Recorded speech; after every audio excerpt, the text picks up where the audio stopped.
जय श्री कृष्ण। राधे राधे। जय श्री कृष्ण। राधे राधे।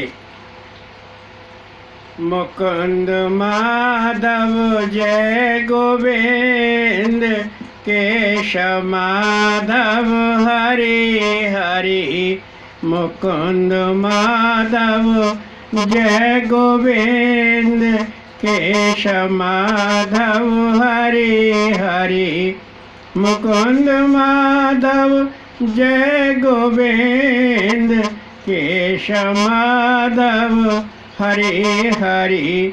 मुकुंद माधव जय गोविंद, केशव माधव हरि हरि। सुखदेव जी वर्णन करते हैं कि राजन,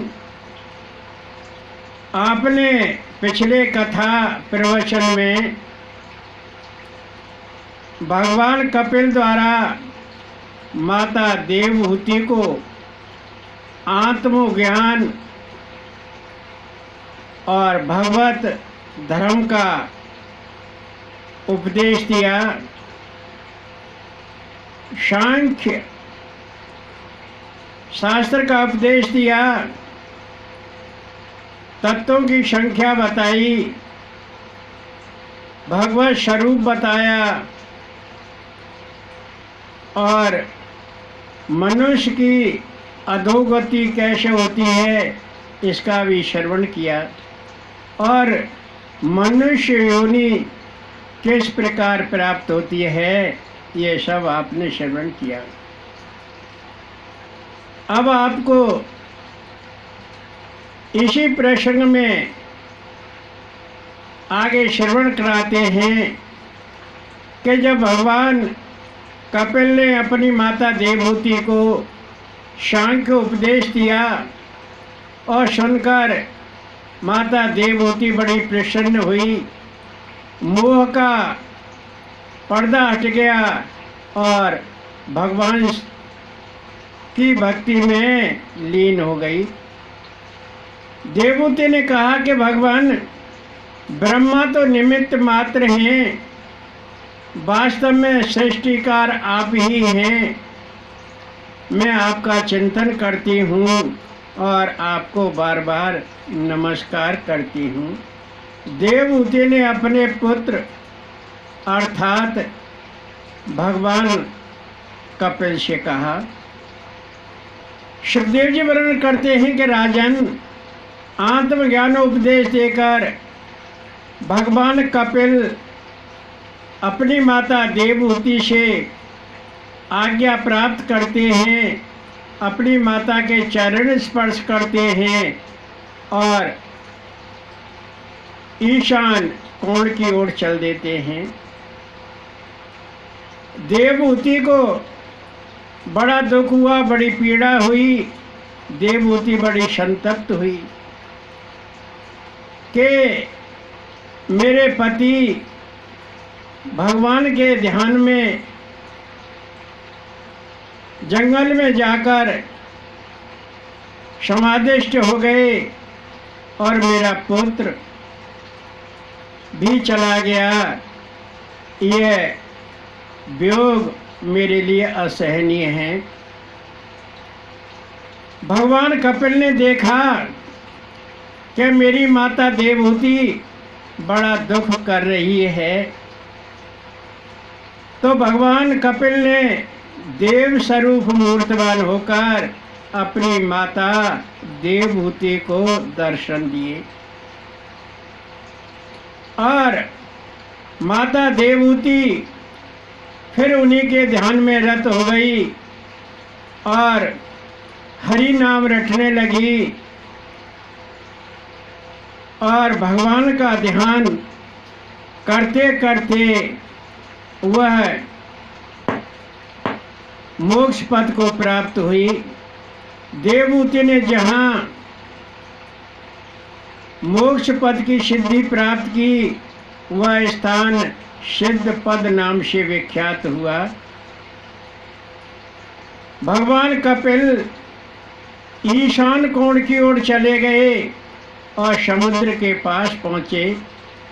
समुद्र ने भगवान कपिल की स्तुति की, उनकी पूजा की और उन्हें स्थान दे दिया। भगवान कपिल वहीं समाधिष्ठ हो गए। राजा परीक्षित ने पूछा कि महाराज, अब मुझे स्वयंभव मनु के वंश को सविस्तार बताइए। सुखदेव जी वर्णन करते हैं कि राजन, स्वयंभव मनु की रानी शतरूपा ने 2 पुत्र और 3 पुत्रियों को जन्म दिया। 2 पुत्र प्रियव्रत और उत्तानपाद और 3 पुत्रियां आकुति, देवहूति और प्रसूति। आकुति रुचि प्रजापति को ब्याही, देवहूति कर्दम ऋषि को ब्याही, जिसका श्रवण आप कर चुके हैं, और प्रसूति प्रजापति दक्ष को ब्याही। सुखदेव जी वर्णन करते हैं कि राजन, रुचि द्वारा आकुति ने यमज रूप में 1 पुत्र और 1 पुत्री को जन्म दिया,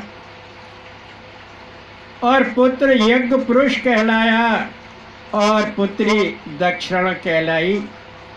पुत्र का विभाव के अनुसार पुत्र का लालन पालन नाना ने किया।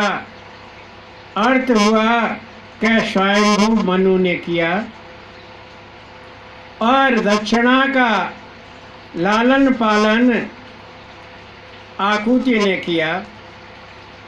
समय अंतराल के बाद जब वो युवा हो गए तो यज्ञ पुरुष का विवाह दक्षिणा से हुआ, और यज्ञेश्वर द्वारा दक्षिणा ने 12 पुत्रों को जन्म दिया, और वह सारे पुत्र तुषित देव कहलाए। मरीच आदि सप्तऋषि हुए, और यज्ञेश्वर ही अधीश्वर इंद्र कहलाए। सुखदेव जी वर्णन करते हैं कि राजन, देवहूति की कन्याओं ने सृष्टि की अभिवृद्धि उत्तरोत्तर की। अत्रि द्वारा अनुसुईया ने 3 पुत्रों को जन्म दिया, चंद्रमा, दत्तात्रेय और दुर्वासा। तीनों ही ब्रह्मा, विष्णु और महेश के अंश रूप हैं। अंगिरा द्वारा श्रद्धा के 2 पुत्र हुए, उतत्त और बृहस्पति, और पुलस्त्य के द्वारा हविर्भू के 2 पुत्र हुए, अगस्त और विश्रवा। विश्रवा की 2 पत्नियां थीं। पहली पत्नी इड़बड़ा के कुबेर हुए, और दूसरी पत्नी केशनी के 3 पुत्र हुए, रावण, कुंभकर्ण और विभीषण। भृगुपत्नी ख्याति के 3 पुत्र हुए, धाता, विधाता और कवि का पुत्र हुआ शुक्राचार्य। अथर्व ऋषि की पत्नी शांति के दधीच का जन्म हुआ, और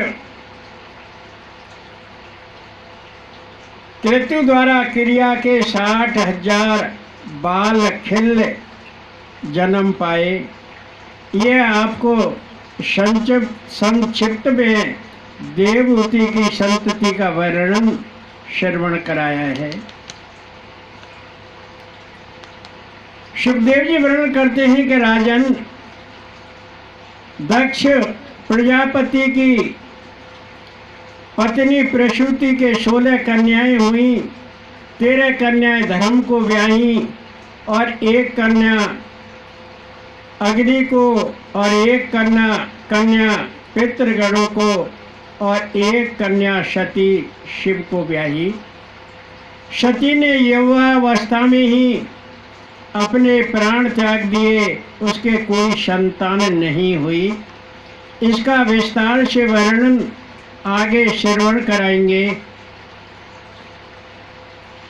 अग्नि की पत्नी सुहा के 3 पुत्र हुए, पावक, पवनाम और शुचि, और तीनों पुत्रों के 45 अग्नि और हुए। इस प्रकार 49 अग्नि कहलाए, और यही आग्नेय इष्टियाँ कहलाते हैं। जो हवन किया जाता है उसमें यही आग्नेय इष्टियाँ भक्षण करती हैं।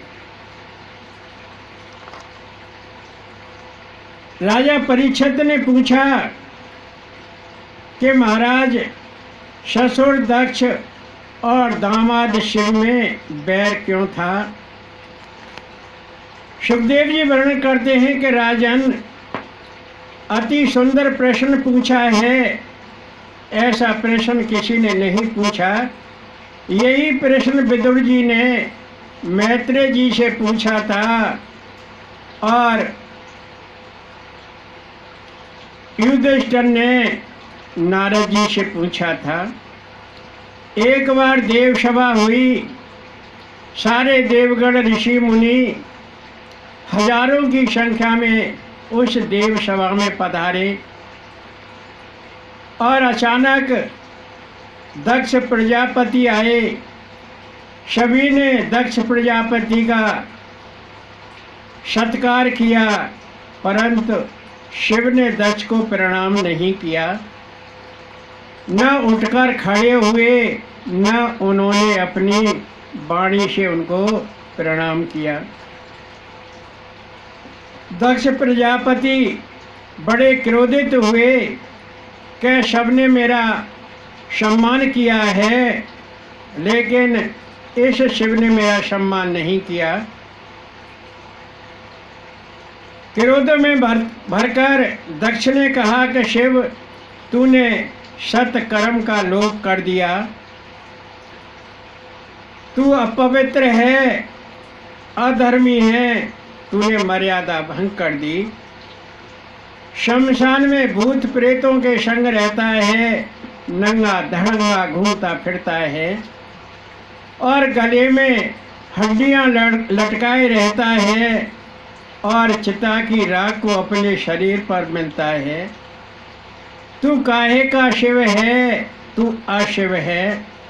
तू बड़ा तमोगणी है, और देवताओं में तू सबसे अधम है।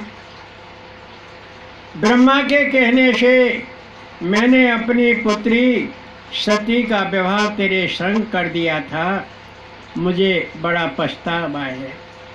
दक्ष ने बड़े क्रोध में भरकर शिव को शाप दिया कि तू शीघ्र ही पत्नी से वंचित हो जाए, और तुझे देवताओं के समान यज्ञ में यज्ञ भाग भी न मिले। नंदीश्वर ने देखा कि दक्ष ने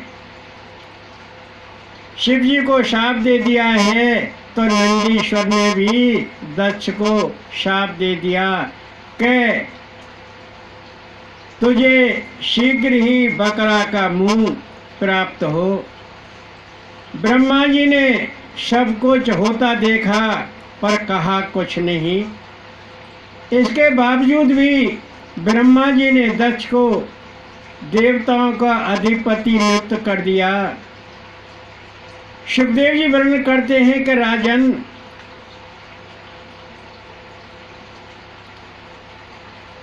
दक्ष प्रजापति ने अपनी राजधानी कंखल में एक महायज्ञ का अनुष्ठान किया। सारे देवगण आकाश मार्ग से, जल मार्ग से, थल मार्ग से अपनी पत्नियों के संग, अपने पार्षदों के संग और कंखल में दक्ष यज्ञ में जा रहे थे। सुखदेव जी वर्णन करते हैं कि राजन, उसी समय 87,000 वर्ष बाद शिवजी की समाधि टूटी, और वो राम राम कहकर उठे। सती ने देखा कि शिव जी की समाधि टूट गई, राम राम कहकर उठे हैं, जाग गए और तुरंत कहा कि ये देवगण अपनी पत्नी अपने पार्षदों के संग कहाँ जा रहे हैं। शिव जी ने कहा कि देवी, तुम्हारे पिता एक यज्ञ कर रहे हैं कंखल में और ये सब लोग वहाँ जा रहे हैं। सती ने कहा कि स्वामी, आज्ञा हो तो हम भी चलें। मुझे बहुत दिन हो गए हैं, मैं जब से ब्याह कर आपके साथ आई हूँ, मैंने अपनी जन्मभूमि नहीं देखी। मैं अपनी बहनों से मिल लूँगी, अपनी मौसियों से मिल लूँगी, अपनी माँ से मिल लूँगी और अपने जन्मभूमि में जाकर अपनी वाटिका, उद्यान आदि के दर्शन कर लूँगी और अपने पिता के यज्ञ में शामिल हो जाएंगे, हमें भेंट भी मिलेगी। शंकर भगवान ने कहा, देवी वो ठीक है, पिता, गुरु और मित्र के यहाँ तो बिना बुलाए भी चला जाना चाहिए, परंतु कुटिल अभिमानी के यहाँ कभी नहीं जाना चाहिए। हे देवी सती, प्रबल देह, तप, धन, शुक्ल, तरुणता और ज्ञान, ये 6 गुण सत पुरुषों में पाए जाते हैं। तुम्हारे पिताश्री बड़े अभिमानी हैं और मुझसे द्वेष रखते हैं।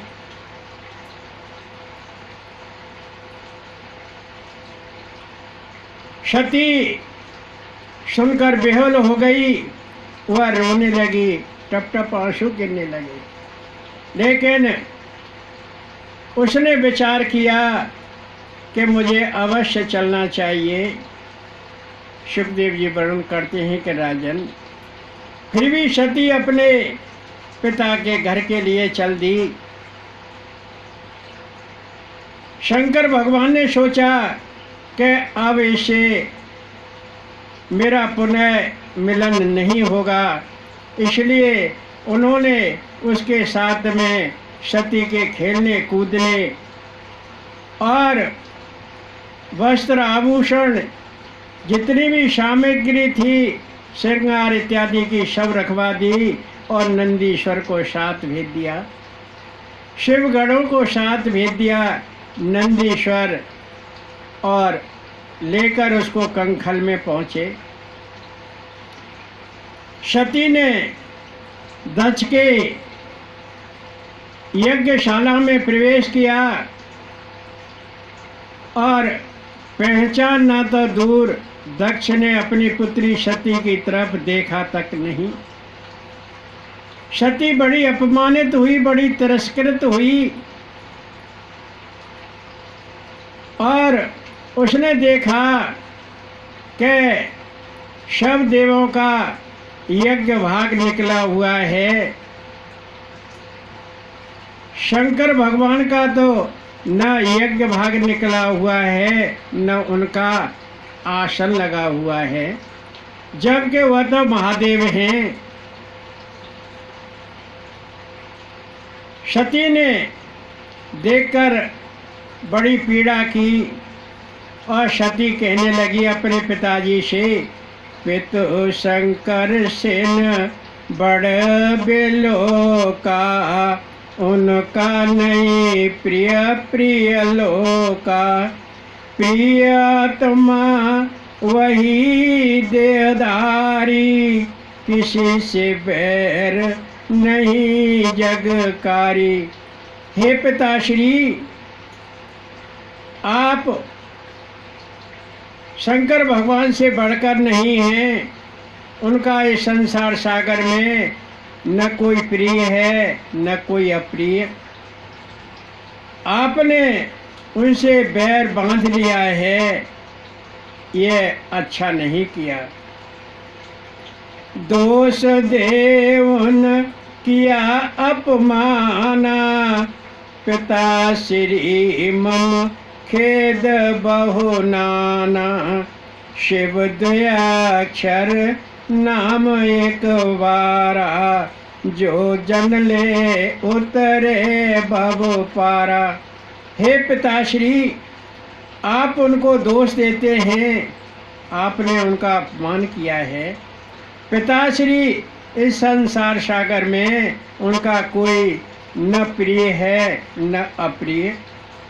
शिव दो अक्षर जो जीव एक बार ले लेता है वह इस भव सागर से पार उतर जाता है।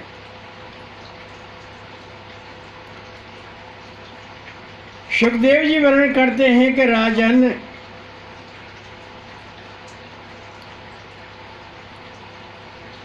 भक्ति के 4 स्वरूप हैं। भगवान का नाम, भगवान का रूप, और भगवान की लीला, और भगवान का धाम। इन्हीं का नामोच्चारण करना चाहिए और इन्हीं का दर्शन करना चाहिए। जीव को कभी भी संसार सागर में 4 अपराध नहीं करने चाहिए। देह अपराध, देव अपराध, देश अपराध और पद अपराध। सुखदेव जी वर्णन करते हैं कि राजन, सती ने अपने पिताश्री से कहा, शिव भगवान की निंदा तुमने की ममता। शिव भगवान की निंदा तुमने की ममता। तुमसे उत्पन्न ये तन मुझे अब नहीं स्वात। तो सती ने कहा कि हे पिताश्री, आपने शंकर भगवान की निंदा की है, आपने अच्छा नहीं किया। और तुम्हारे अंश से उत्पन्न ये मेरी देह है, मेरा शरीर है। अब मुझे ये अच्छा नहीं लगता है। भक्तगणों, सती ने अपने पिताश्री से किस प्रकार कही कि ये देह पिताश्री आपके अंश से उत्पन्न है। अर्थ हुआ कि अभिमानी के अंश से उत्पन्न है। अब ये देह मुझे अच्छी नहीं लगती। योग अग्नि से भस्म शरीरा, अभिमान से मुक्त तन पीरा। सती देह त्याग सवागारा, नव थल जल चहु फैल प्रसारा। तो सती ने वहीं अपने साड़ी के ठोक से अपने मुंह को ढका और समाधिष्ठ होकर बैठ गई और योगा अग्नि में अपनी देह को भस्म कर दिया और अभिमान रूपी पीड़ा से वह मुक्त हो गई। उस यज्ञशाला में सती ने अपनी देह को भस्म कर दिया और नवथल जल चारों ओर यह हवा फैल गई कि सती ने दक्ष के यज्ञ हवन में अपने शरीर को भस्म कर दिया। सुखदेव जी वर्णन करते हैं कि राजन, जब शिवगणों को पता लगा तो उन्होंने हमला बोल दिया और भृगु की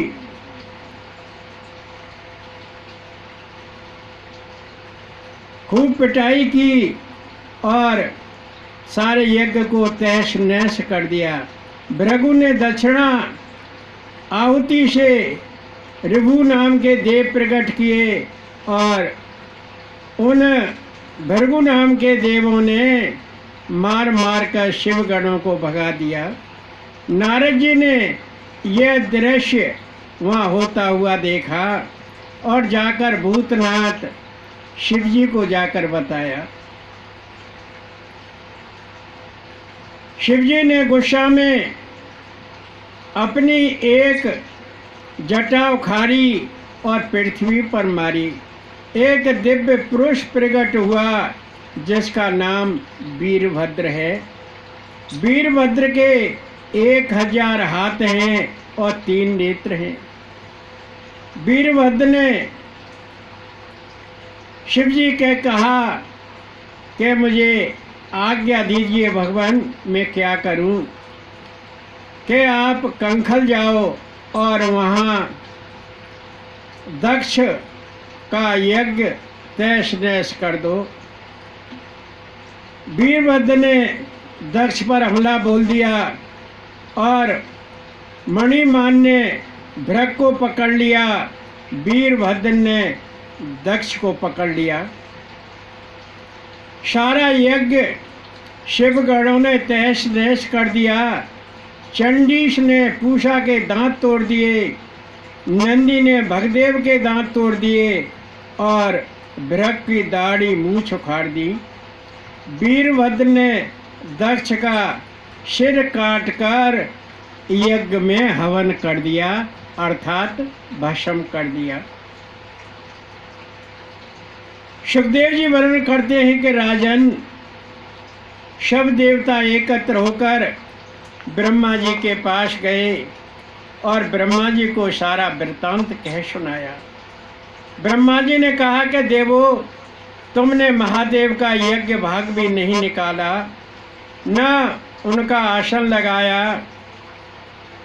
आप जाकर शिव से क्षमा मांगो और उनका यज्ञ भाग निकालो और उनके द्वारा अपने यज्ञ को पूर्ण कराओ, वही पूर्ण कराएंगे। ब्रह्मा जी देवों को लेकर कैलाश पर गए और हिमालय पर कुबेर की राजधानी अलकापुरी देखी और वट वृक्ष देखा जो 100 योजन ऊंचा और 75 योजन तक फैला हुआ था। वट वृक्ष के नीचे चंद्रमौली के दर्शन किए, अर्थात शिव के दर्शन किए। शनकादि उनकी सेवारत। ब्रह्मा जी ने कहा कि भूतनाथ, दक्ष पर दया करो, उनका यज्ञ पूर्ण कराओ। भूतनाथ ने कहा ठीक है ब्रह्मा जी, दक्ष के बकरा का सिर जोड़ दो, भृगु के बकरा की दाढ़ी मूंछ लगा दो और दक्ष का यज्ञ संपन्न कराओ।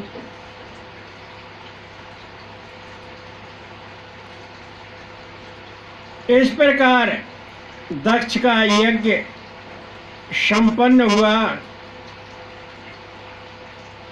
भगवान यज्ञेश्वर प्रकट हुए और यज्ञेश्वर भगवान ने कहा कि दक्ष, मैं ही ब्रह्मा विष्णु महेश हूँ, मेरे ही ये 3 रूप हैं, मैं ही विश्व का सृजक, पालक और संहारक हूँ। दक्ष ने भगवान के चरण पकड़ लिए और शिव से क्षमा मांगी। वही सती हिमालय के यहाँ रानी मैना के गर्भ से प्रकट हुई। सुखदेव जी वर्णन करते हैं कि राजन, इस प्रकार सती का श्रवण आपको कराया। राजा परीक्षित ने पूछा कि मुनिवर, अधर्व वंश भी होता है क्या? यदि अधर्व वंश होता है तो उसका श्रवण मुझे कराइए।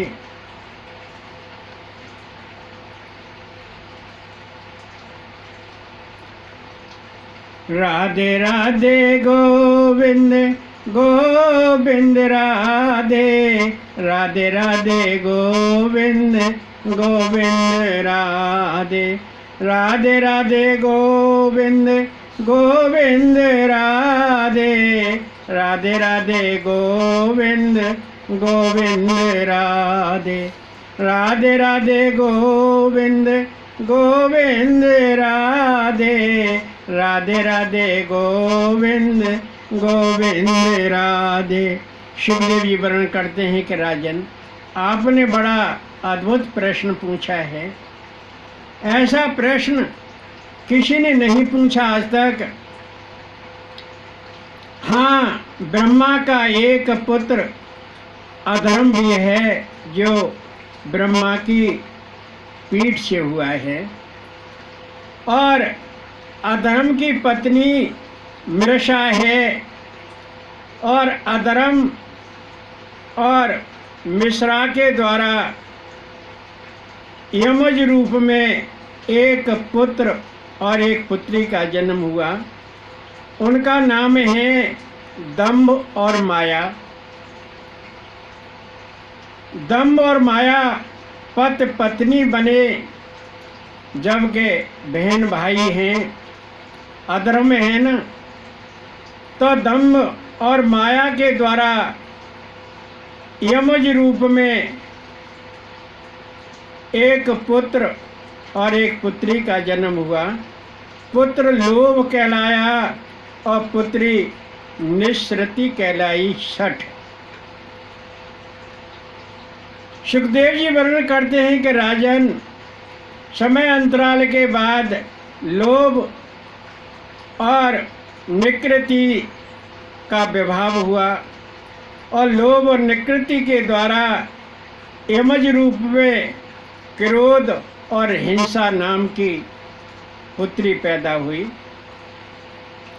समय अंतराल के बाद क्रोध और हिंसा दोनों पति पत्नी बने, और उनके द्वारा कली और दुरंती नामक पुत्र और पुत्री पैदा हुए। दोनों यमज रूप में हुए। कली और दुरंती, कली कहते हैं पाप को और दुरंती कहते हैं गाली को।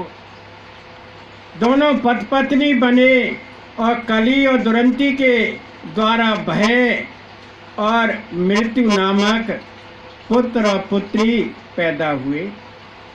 समय अंतराल के बाद भय और मृत्यु दोनों पति पत्नी बने, और उन दोनों के द्वारा निरय और यातना नामक पुत्र और पुत्री पैदा हुए।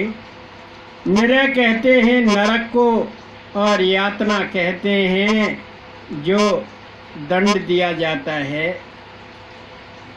इस प्रकार राजन आपको अधर्म वंश का श्रवण करा दिया।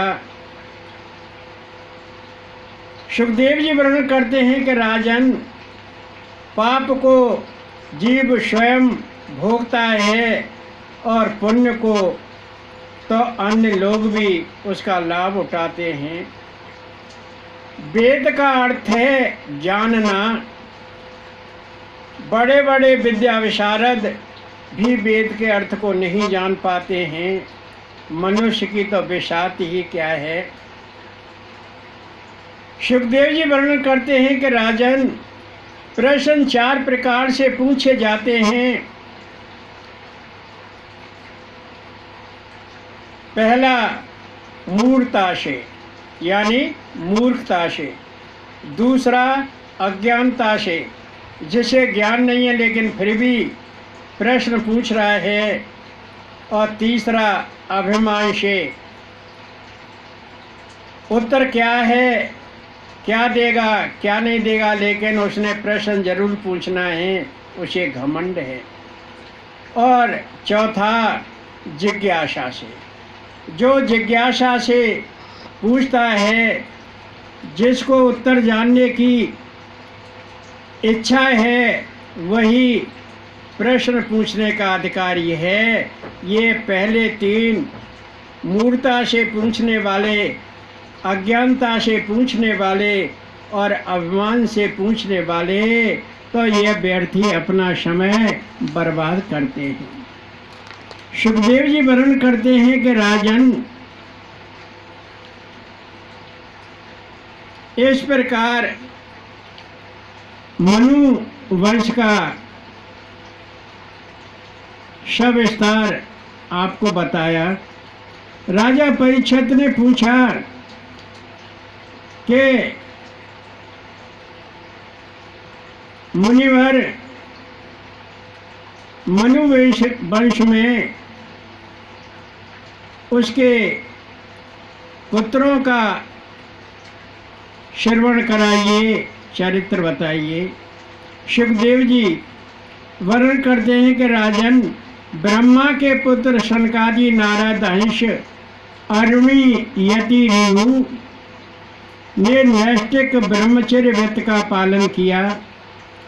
उन्हें सृष्टि की अभिवृद्धि से कोई संबंध नहीं रहा।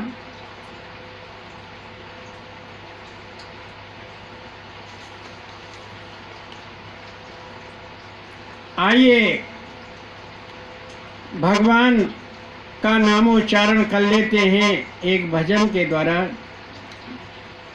दिल मोहन से क्यों लगाया है ये, मैं जानूं या तुम जाने, दिल काना से क्यों लगाया है ये, मैं जानूं या तुम जाने, ये मैं जानूं या तुम जाने, ये मैं जानूं या तुम जाने, दिल मोहन से क्यों लगाया है ये, मैं जानूं या वो जाने, ये मैं जानूं या वो जाने, ये मैं जानूं या वो जाने, दिल काना से क्यों लगाया है ये,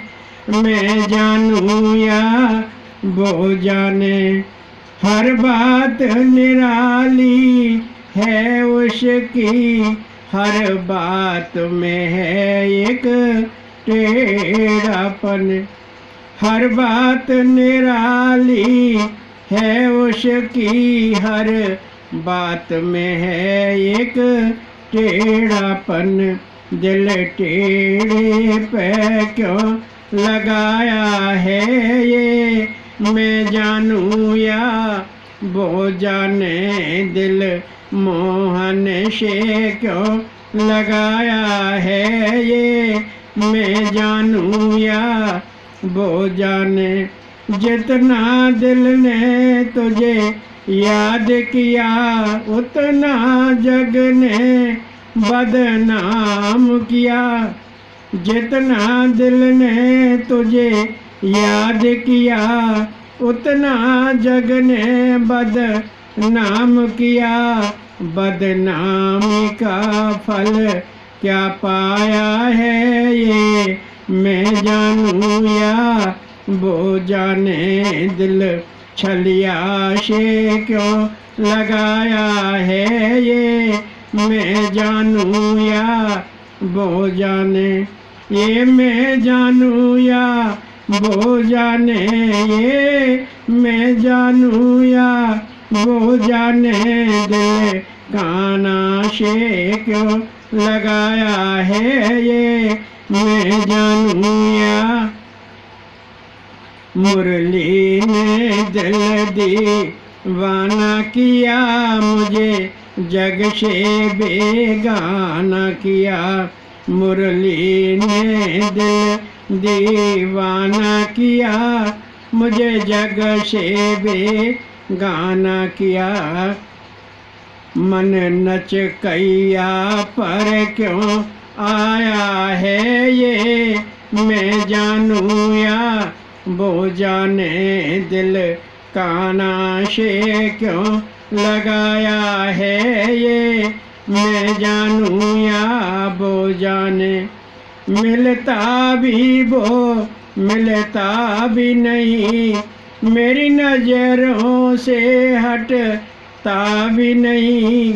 मिलता भी वो मिलता भी नहीं, मेरी नजरों से हटता भी नहीं।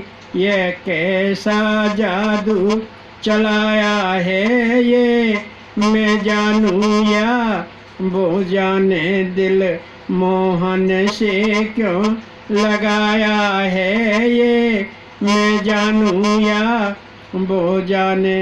ये मैं जानूं या वो जाने, ये मैं जानूं या वो जाने, दिल नच कैया से क्यों लगाया है ये, मैं जानूं या वो जाने। जय श्री कृष्ण, राधे राधे। जय श्री कृष्ण, राधे राधे।